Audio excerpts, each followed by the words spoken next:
સિદ્ધ કુંજિકા સ્તોત્ર. શિવજી બોલ્યા, હે દેવી સાંભળો, હું તમને કુંજિકા સ્તોત્ર કહી સંભળાવીશ, જેના મંત્રના પ્રભાવથી દેવીનો જપ પાઠ સફળ થાય છે.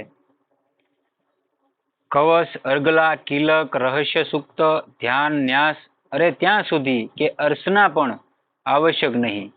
આ બધું જે દુર્ગા સપ્તશીનો પાઠ કરીએ ને એની પહેલા આ જે બોલ્યો ને એ બધું કરવું પડે. પણ એક આ સિદ્ધ કુંજિકા સ્તોત્ર એવું છે કે આ એક તમે કરી નાખો તો આ બધાનું ફળ તમને આ એક આપી જાય. એમ આવું કેવળ કુંજિકા સ્તોત્રનો પાઠ કરવાથી જ દુર્ગા સપ્તશી પાઠનું ફળ પ્રાપ્ત થઈ જાય છે, આવું મહાદેવ પાર્વતીજીને કહે છે. આ કુંજિકા સ્તોત્ર અત્યંત ગોપનીય છે અને દેવોને પણ દુર્લભ છે.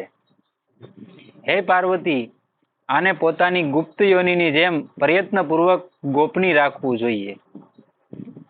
આ ઉત્તમ કુંજિકા સ્તોત્ર એનો કેવળ પાઠ કરવાથી જ મારણ, મોહન, વંશીકરણ, સ્તંભન, ઉચ્ચાટન વગેરે અભિસાર વિષયક ઉદ્દેશ્ય સિદ્ધ કરે છે. આ એવું સ્તોત્ર છે કે આનાથી કોઈ આની સિદ્ધિ મેળવી લીધી હોય તો આ જે વસ્તુ બતાવી મારણ, મોહન, ઉચ્ચાટન, જે માણસ મતલબ આની સિદ્ધિ સુધી પહોંચી ગયો તો જે ધારે માણસ કરી શકે ખરો. આ એક જાતનું સાત્વિક છે. તમે આનું પરિણામ સાત્વિકમાં લ્યો તો તમને કામ આપનારું છે, અને તમે આને તંત્ર સિદ્ધિમાં લઈ લ્યો તો એમાંય તે ભૂકા કાઢી નાખે એવું છે. એવી રીતનું આ સ્તોત્ર છે. એટલે બતાવે છે કે અભિસાર વિષયક ઉદ્દેશ્યોથી સિદ્ધ કરે છે. જેનો જેવો ઉદ્દેશ્ય, તમારી જેવી કામના, એ વિચારથી તમે એને સિદ્ધ કરી શકો. ઉક્ત મંત્રમાં આવેલા બીજનો અર્થ જાણવાનું શક્ય નથી, અને નથી તો જરૂરી કે નથી તો ઈચ્છનીય, પણ કેવળ જપ કરવો એ જ પર્યાપ્ત પૂરતું છે. નહીતર અહીંયાનો મંત્ર બીજ મંત્ર આપેલો છે, જે આ મંત્રના જપથી જે આ સ્તોત્ર છે ને એની સિદ્ધિ સુધી માણસ પહોંચી શકે. મંત્ર ના લેવો ખોટો ખદરો કરશે. હે સ્વરૂપ રુદ્ર સ્વરૂપિણી, તમને નમસ્કાર છે.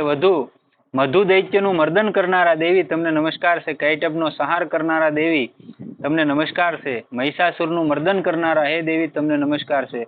શુભને હણનારા દેવી, તમને નમસ્કાર છે. અને નિશુંભનું નામના અસુરનો ઘાત કરનારા હે દેવી, તમને નમસ્કાર છે. હે મહાદેવી, મારા જપને જાગ્રત અને સિદ્ધ કરો. એકારના રૂપમાં, સૃષ્ટિ સ્વરૂપા, હીના રૂપમાં સૃષ્ટિનું પ્રતિપાલન કરનારા, ક્લીના રૂપમાં કામરૂપા અને અખિલ બ્રહ્માંડના બીજ રૂપા હે દેવી, તમને મારા નમસ્કાર છે. આમાં એટલા બધા બીજ આપેલા છે કે ઘડિયાળ પર માતાજીને સોગંદ આપેલી છે. આ સ્તોત્રની અંદર લાડ બધી એવી સોગંદો આપેલી છે કે એનાથી આ કેમ આપણે હનુમાનજીનું બજરંગ બાણ આવે એમાં હનુમાનજી તમે નો એને કરવું હોય ને તોય કરવું પડે, કેમ કે એમાં એટલી વાર હનુમાનજીને રામની દુહાઈ આપેલી છે.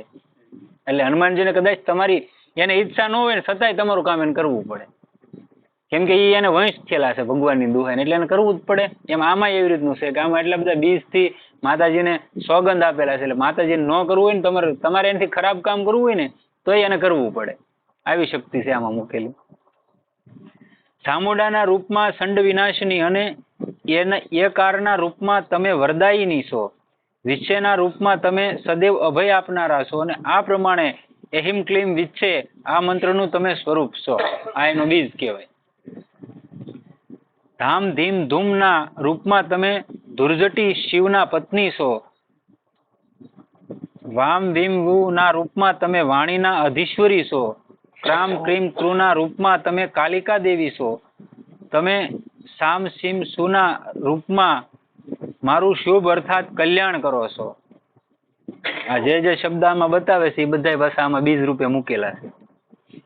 હુમ હુમ સ્વરૂપિણી જ જમ જમના રૂપમાં જંભનાશીને ને ભ્રામ ભ્રીમ ભ્રૂમ ના રૂપમાં કલ્યાણકારી એવા હે દેવી ભૈરવી ભવાની, તમને નમસ્કાર છે, નમસ્કાર છે. આવું મહાદેવ બોલે છે.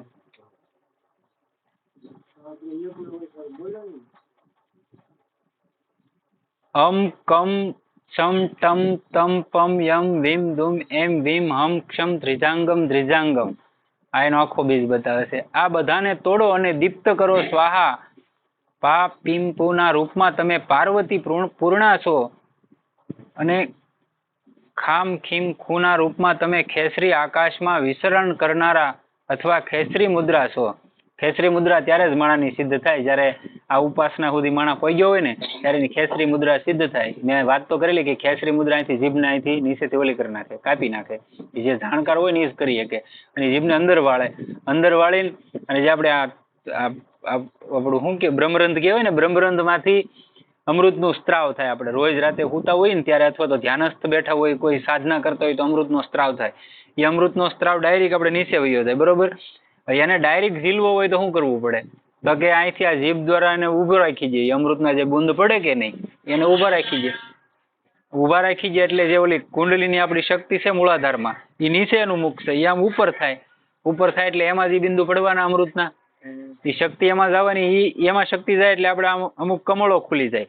અને બીજા મતલબમાં સૂક્ષ્મણા નામની નાડી જે 72,000 નાડીઓની વસાળ છે, બારીકાઈથી હાવ ઝીણી એવી, એ નાડી જાગૃત થઈ જાય. એટલે આપણી શક્તિઓ જાગૃત થવા મળે, બીજે ક્યાંય ગોતવા ન જવાની. લ્યો, બાકી તમારામાં એ શક્તિ છે કે તમે આકાશમાં ઉડી શકો. નકર સ્વામી વિવેકાનંદ જેવા મહાપુરુષો આજે દુનિયામાં એના નામથી બધું આવે તો કેમ આવતું હોય? કીધું વૈયા ગયા ઘણા વર્ષ થઈ ગયા.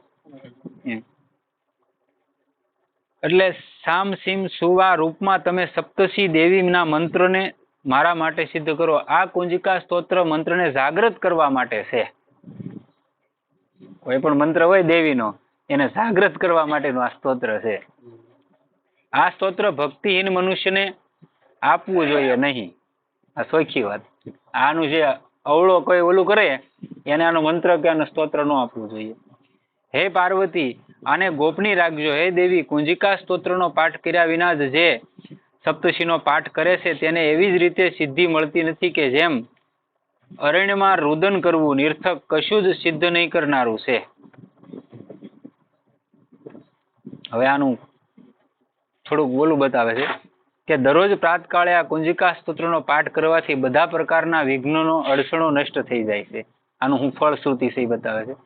આ કુંજિકા સ્તોત્ર દેવી સૂક્ત સહિત સપ્તશીનો પાઠ કરવાથી પરમ સિદ્ધિ પ્રાપ્ત થાય છે. આનાથી પછી અમુક આને ખરાબ પ્રભાવે છે એ બતાવે છે કે આને ન કરવા, કોઈ એવું ન કરવું એમ, એ માટે બતાવે છે કે મારણ, કામ, ક્રોધ વગેરેનો નાશ, મોહન, ઈષ્ટદેવનું મોહન, વંશીકરણ, મનનું વંશીકરણ, સ્તંભન, ઇન્દ્રિયોની વિષયો પ્રત્યે ઉપરતિ અને ઉચ્ચાટન, મોક્ષની પ્રાપ્તિ માટે તાલાવેલી આ સઘળા એમના ઉદ્દેશ્યથી જો આ કુંજિકા સ્તોત્રનું સેવન કરવામાં આવે તો સફળ થાય છે.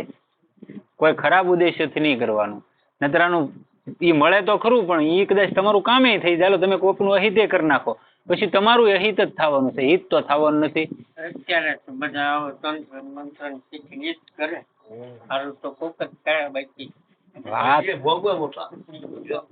વાત હાચી, બધા શીખીને કરે છે ઈ, પણ આપણા હાથમાં સાત્વિક વસ્તુ આવી હોય તો આપણે એનો શું પ્રયોગ લેવો એ તો આપણને ખબર પડવી જોઈએ ને. સારી વસ્તુનો ઉપયોગ હારામાં કરો તો બધી વસ્તુ લાભનું છે. એવું તો આપણે ગમે મંત્ર, આપણે ગુરુ દ્વારા મંત્ર મળેલો હોય ને એનાથી તમારે ગમે એ કરવું હોય તોય થાય. બરોબર. તમે એ મંત્રની સિદ્ધિ બુદ્ધિ પગી જાઓ તો એ મંત્રથી કોકનું મારણ કે મોહન કે જે કરવું હોય થઈ જાય. પણ તમારે એનો ઉપયોગ શું કરવો એ તમારે વિચારવાનું હોય. કેમ કે જે તમે કોઈ પણ વસ્તુ છે એ કોઈનું ખરાબ કરવા માટે કરો ને એટલે તમારે સમજી લેવાનું તમારું વાહે પતન જ છે. અત્યારે મહાદેવનો મંત્ર છે પંચાક્ષર મંત્ર, એ અઘોર મંત્ર કીધેલો છે. એનાથી ઉપર એક મંત્ર નથી, મંત્રરાજ કહેવાય એને. અઘોરાણના પરો મંત્રો બોલાય એને, એવો મંત્ર છે. બરોબર.